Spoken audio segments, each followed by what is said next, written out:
Attack on Titan Season 2 is probably the hypest anime of the spring 2017 season, with only maybe Boku no Hero being a true competitor.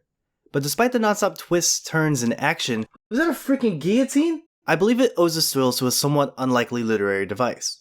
The flashback. The second season especially is chock full of them so far, there being 9 in total spanning across 34 minutes of runtime, more than an entire episode. And although they're more subdued parts of the show, they play an important role in maintaining and establishing the hype that Attack on Titan is known for.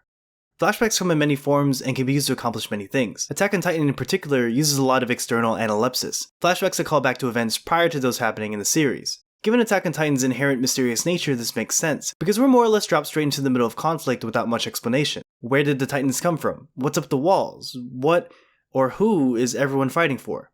Well, other than trying not to be eaten. Analepsis provides, not answers, but at least information. Over time, much like a detective, the audience is expected to piece together their own answers, bit by bit, skyrocketing anticipation as we get just a little closer to the truth.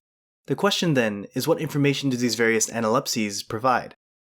Well, they can add more color to a character and distort a perception of them. Sasha is a character lovingly referred to as Potato Girl, nicknamed after her voracious appetite and her irreverent attitude towards it. In the first season, she's used to provide levity to an otherwise dire situation. I found myself saying a lot of the time, how dumb can this girl be? But as we dive into her past, we get information into just how she thinks about the world. Her ideology comes across as me first, and why should I change for the sake of others? She deals with real issues that mirror events of today, and we see her desperately clutch onto who she feels she is as a person.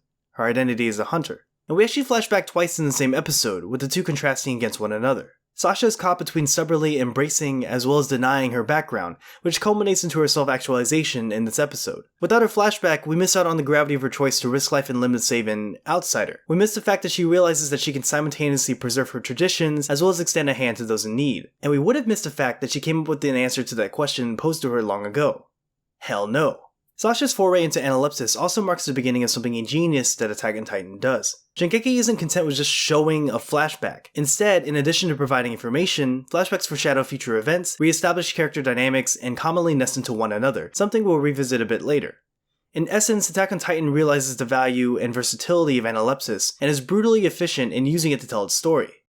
Our next major flashback is brought to us at a moment where the story is ramping up to a massive climax. We're forcibly ripped from the story and left just as cold as a snowstorm the characters find themselves in. In a video essay about video essays, Tony from Every Frame a Painting introduces the concept of meanwhile back at the ranch. The saying refers to having multiple storylines and switching between them right when they reach their respective peaks. A flashback is kind of its own storyline, and there's definitely an element of meanwhile back at the ranch intended with this scene.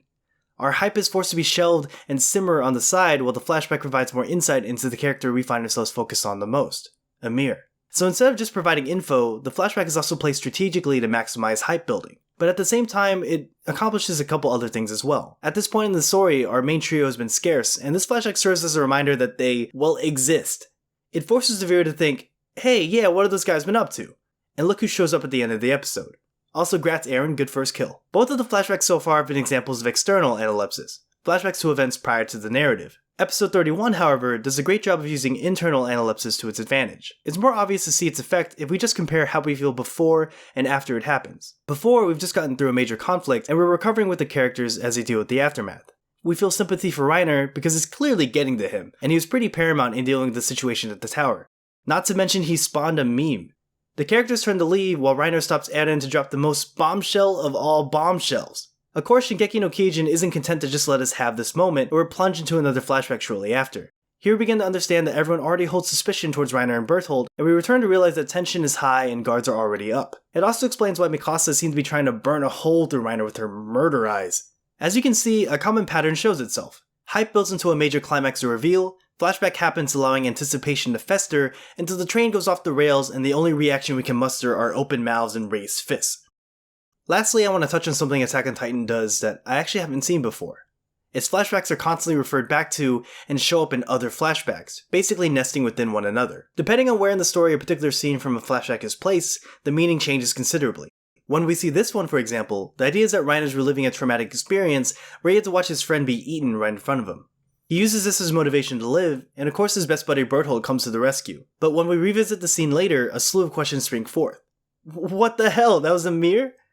And we revisit yet another time in episode 35 in the context of Amir's backstory. Each time we see the scene, our perspective of it shifts, even though nothing about it has really changed. That's exactly how Attack on Titan is able to use flashbacks to their full potential. Look carefully, and you'll see it at other points within the series as well, and we'll most likely see it again in the future. Attack on Titan Season 2 to me wouldn't be the same without its flashbacks, but of course that's just what I think. What do you think? Are flashbacks hype cultivators? Leave your thoughts in the comments below, and be sure to like and subscribe for more content. And of course, if anything I said was wrong, I'm sorry. I must have stuttered.